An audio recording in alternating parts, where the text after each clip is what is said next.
Right, let's talk about non-crime hate incidents. That has really been the phrase of the week because Alison Pearson has been accused certainly of spreading hate. That has now been dropped by Essex Police. She's been exonerated. She is the Telegraph journalist, but it's brought into focus, I think. She wasn't accused of a non-crime hate incident. The police say she originally said she was. But the point is that these non-crime hate incidents exist. They're there sometimes for quite spurious reasons. There was a 12-year-old who called another 12-year-old, said she smelt a fish. That was recorded as a non-crime hate incident. And then there's the fact that actually maybe they should be used when there is hatred against people that's really actually hatred. There was an imam, for example, in a mosque, in a sermon, who said that that he called on his flock to destroy Jewish homes, which to me is incitement to violence. The police originally, the Metropolitan Police, originally said that wasn't a big deal, nothing to see here, move on everyone. Then it was reported by the Jewish Chronicle. Then the imam was investigated again, and now a file has been sent to the Crown Prosecution Service. Gary Mond is chairman of the National Jewish Assembly. Gary, just in regard to what the imam said, to me that was hateful speech. To me that was incitement. It's now been sent to the Crown Prosecution Service, who will decide what they're doing. But when you have people who have recorded against their name that they have been involved in a non-crime hate incident for saying someone smells a fish, yet when an imam says that we should destroy Jewish homes, it is nothing to see here. It does ask and pose many questions about what the police are actually doing and whether they're doing their job correctly, especially when it comes to the scourge of anti-Semitism that you and your community have been dealing with to such a huge degree recently. Well, that's absolutely right. And we can look, there are actually two positions that could be acceptable. One is if you look at what Nigel Farage tweeted yesterday, which is the complete abolition of hate crimes, or repealing all the hate crime laws. You can agree with that, you can disagree with that, but at least it's a consistent position. It's not a two-tier position.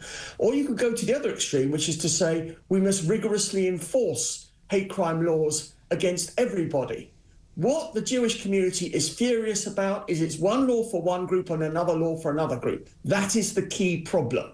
And an excellent article actually written by Toby Young from the Free Speech Union in the Jewish Chronicle this week sums it up beautifully. He compared the Alison Pearson case, where all she did was essentially criticise the police over inconsistency, and compared that with the case you've just been speaking about the hate speech from the imam. And it is the inconsistency, the two-tier structure of the entire process that absolutely infuriates the Jewish community and seriously upsets them, and they simply feel they've got no protection in this country. And that is a real worry. I wonder what you think about non-crime hate incidents themselves, Gary. Can they be useful? What's your position on them? No, my own position is that the whole idea is ridiculous. The idea of a non-crime hate incident should be buried, frankly.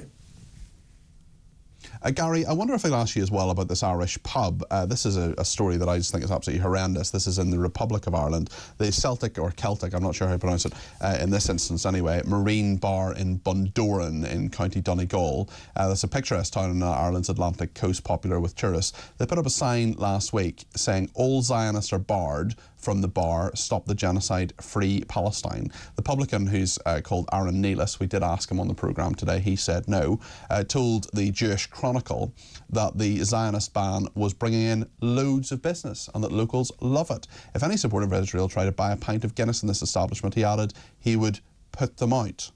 I'm against the genocide. It's factually not a genocide. I'm against the genocide going on in Gaza, Neela said. For over 70 years now, they've been stealing Palestinian land, killing Palestinians and displacing them. 70% of people killed since the 7th of October are women and kids. They're not fighting Hamas. What do you make of this, Gary? Well, firstly, there is no genocide. It's a war of self-defence that's going on there. Correct. Secondly, the idea of Zionists. We have to remember that something like 90% of all Jews are Zionists. Thirdly, what would happen if he had said Islamists? I appreciate Islamists don't normally go to pubs. Yes. Suppose we were at a restaurant and Islamists would have gone there. How would that be treated in Ireland if someone said Islamists not welcome in this restaurant?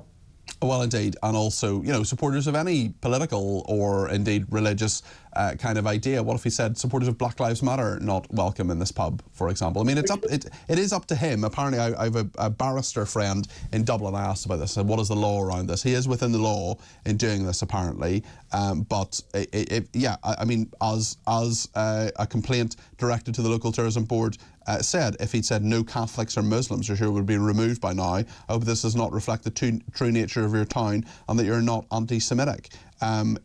He says. It wrongly claims that being anti-Zionist isn't being anti-Semitic because Palestinians are Semitic, Israeli Jews are not Semitic. I mean, that's just not true, is it? No. Well, you could use the word Jew-hating.